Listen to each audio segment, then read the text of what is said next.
Online class ipapatupad na sa buong bansa mula elementary, high school hanggang college dahil sa tumataas na COVID-19 cases. Noong nagkaroon ng pandemya at pinatupad ang online classes ayoko ng online class, naisipan ko munang huminto ng pag-aaral. O diba, napakapala desisyon lang, kaya naman naging tambay lang ako muna. At dahil walang ibang entertainment at bawal lumabas, naumaling ako sa paglalaro ng video games at panonood ng anime. Kaya naman madalas ginugugol ko lang ang araw ko sa walang kabuluhan. Pero alam ko sa sarili ko hindi pwedeng ganito na lang. Magic is never giving up! Pinabagsak man ako ng pandemic at ng maraming pagsubok, ang dami kong natutunan sa anime na napanood ko. Ang huwag sumuko. Simula noon, naging pangarap ko maging OFW sa Japan dahil na din sa impluwensya ng anime. Kaya naman nag-aral ako ng Japanese habang pandemya pa.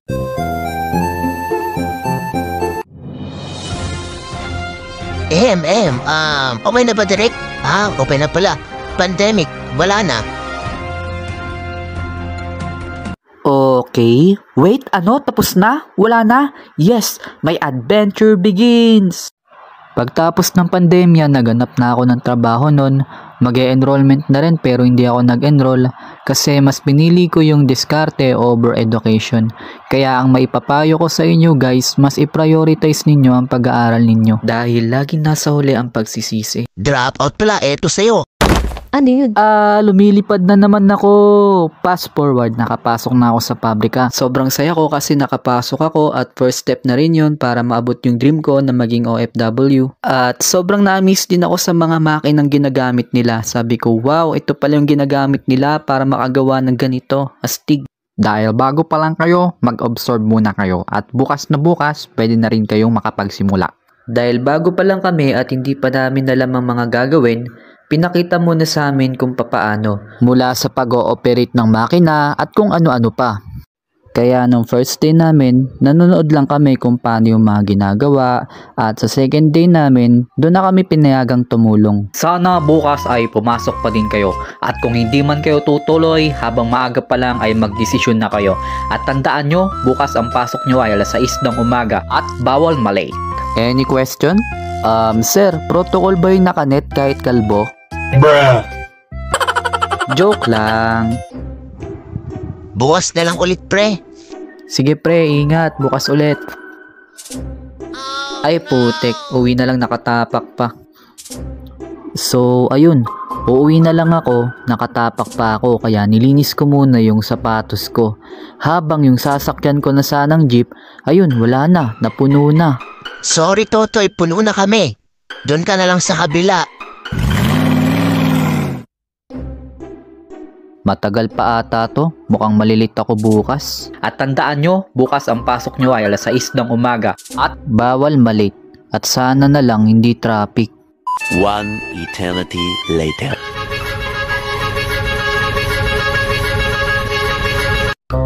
Pagod na ako.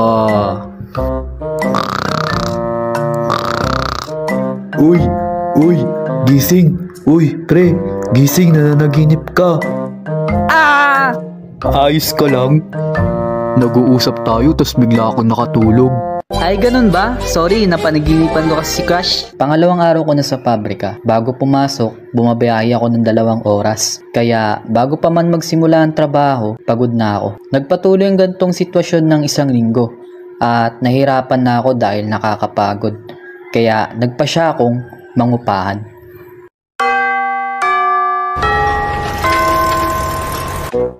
Dito na lang. Lilibre ko na kayo. Talaga? Tapsilog lang sa akin. Sa akin at silog. Sa'yo Patrick, anong gusto mo? Betlog lang. Walang ganon. Meron. Betchin na may itlog. Ano sa inyo, sir? Magkano po yung tapsilog nyo? 65 lang po, sir. Yung hot silog po? 65 din po, sir. Yung long silog po? 65 din po, sir. Pwede utang na lang? Bruh! Habang break time pa kami, tinanong ko na sa mga kasama ko kung may alam silang paupahan malapit sa work. At syempre, yung mura lang pero pwede na. Kaya naman pagdating ng day off, pinuntahan ko na agad yung lugar na yon. May nagiinuman pala. Sa iba na lang pala ako dadaan.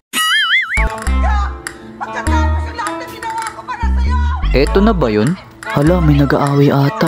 Huwag ka nang babalik dito. Di na talaga ako babalik. Oy, ikaw Marites, anong ginagawa mo dito? Kalalaking tao, chismoso. Ah, mukhang halimaw. Grabe naman yun, parang mumo. One eternity later. Hindi ako nadalian sa paghahanap ng malipatan. May ayos-ayos nga pero napakamahal. May mura nga pero sira-sira naman. Kaya naghanap pa ako na naghanap. Sana ito na. Tao po. Tao po.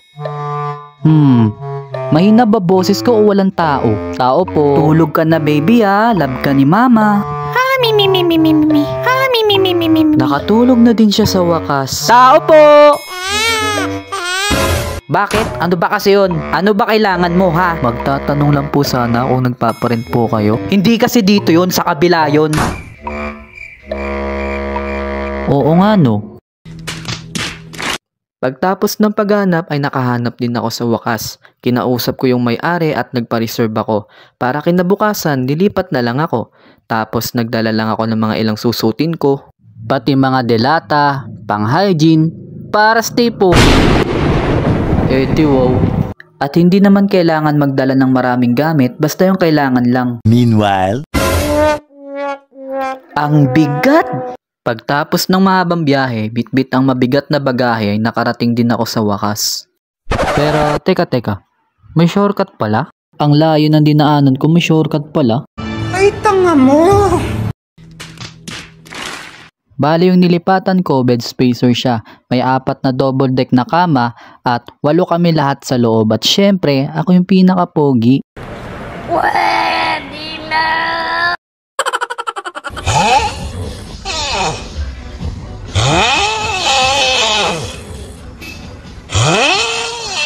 Akala ko pa naman, makakapagpahinga na ako. Uy, hindi ako adik ah. Talagang maingay lang matulog yung ka-board mate ko.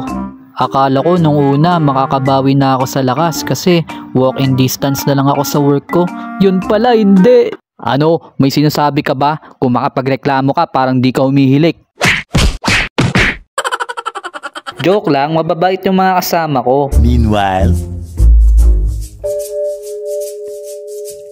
Ano ba yan? Wala akong mahanap. Puro basura laman. Wala ka talagang mahanap dyan. Nililinis ko lang yung bag mo. Nililinis ko lang yung bag mo kasi madumi.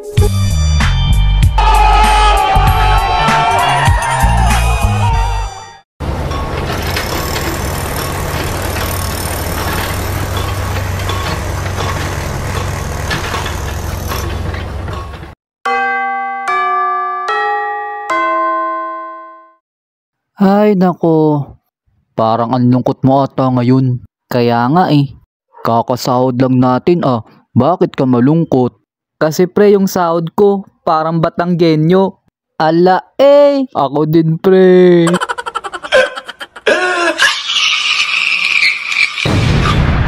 Three hours later. Anong oras na ba?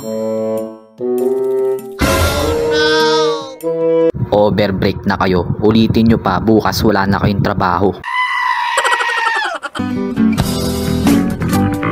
Kayong dalawa, bayad yung oras nyo dito. Pero kung makapag-overtime kayo, sobra-sobra pa. Ano kaya kung tanggalin ko kayo sa trabaho, no?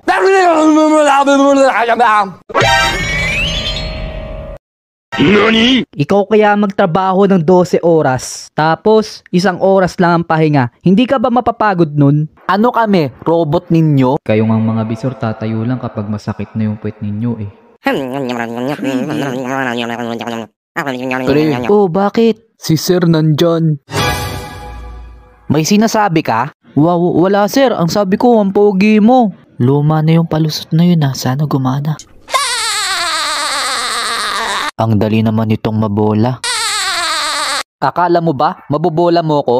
Hindi, totoo yun. Ang bipipis mo nga eh. Kulang na nga lang magmukha kang pitus. Aray! Bolero ka ah. Bolero, ginawa mo akong bola.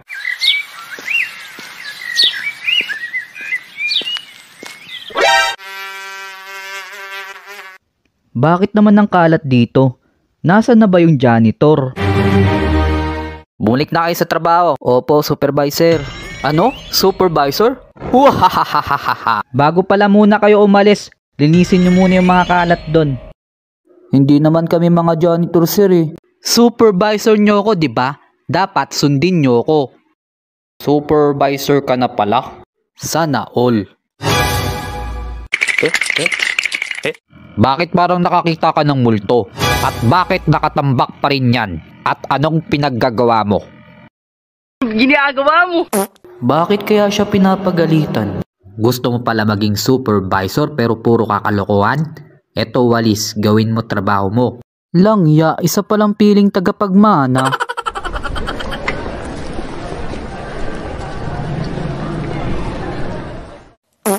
Par, okay ka lang? Anong nangyayari sa'yo? Ang sakit ng tiyan ko.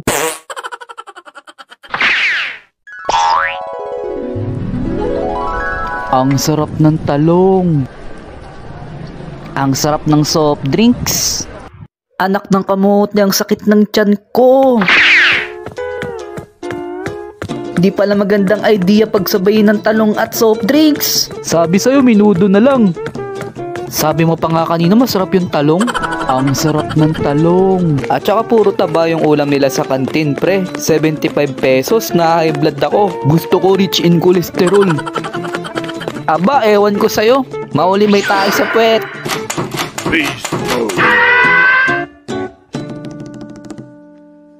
Meanwhile, Ang tagal naman ng mga kapalitan natin. Kaya nga pagod at gutom na din ako.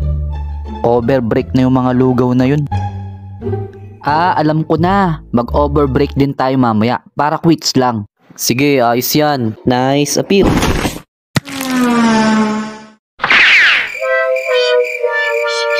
Tara, ilabas na natin to sa labas. Siyempre, alangan ilabas natin yan sa loob. Di, parang pinasok lang natin.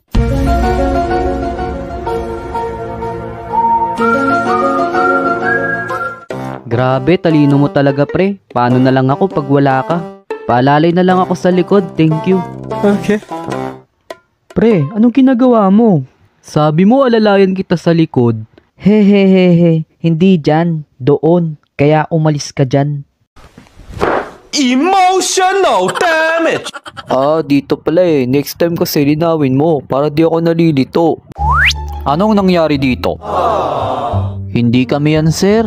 Kitang-kita na nga sa harapan ninyo. Tatanggi ka pa? Paano mo nasabi? Hindi mo na makikita sa sarili yung pangangatawan ng tao, sa mukha ng tao. Ganon. Bakit wala kang hairnet? Haha, ba't ikaw, sir, wala kang buhok? Loko ka pala Bumalik ka dito, kakalbuhin kita. Sa loob ng araw, linggo, at mga buwan, naging masaya ang bawat sandali na nagtrabaho ako sa pabrika. Nakakilala ako ng kaibigan na palagi kong kasangga at alam kong marami na rin tayong mga nakakasalamuhang iba't ibang uri ng mga tao. May magaling makisama, may mahiyain, may mayabang. Yun ang pinaka nakakainis sa lahat. Kaya ang importante, lumalaban tayo ng patas. Nakakapagod, pero napaka-rewarding na naging experience ko kasi itinuro sa akin na huwag tumakbo sa mga pagsubok na ibinibigay sa iyo ng Diyos dahil hindi yan ibibigay sa iyo kung hindi mo kaya. Basta samahan mo lang ng dasal at ng tiwala sa sarili.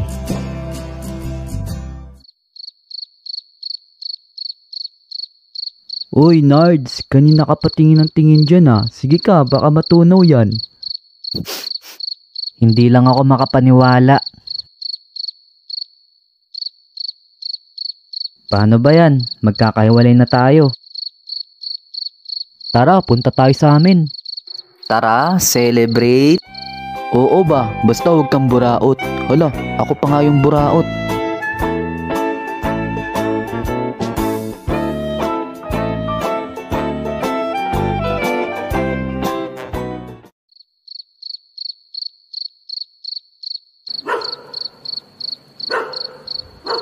Ano, Nards? Tuloy na ba yung pangarap mo?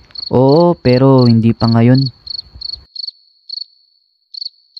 Kasi pakiramdam ko, hindi ko pa kaya mag-isa. Hindi ko pa kaya malayo sa pamilya ko. At saka, gusto ko bumalik sa pag-aaral. Gusto ko makapagtapos ng college. Tama yan, habang maaga pa. Dahil iba pa rin kapag nakapagtapos ka ng pag-aaral. Tama.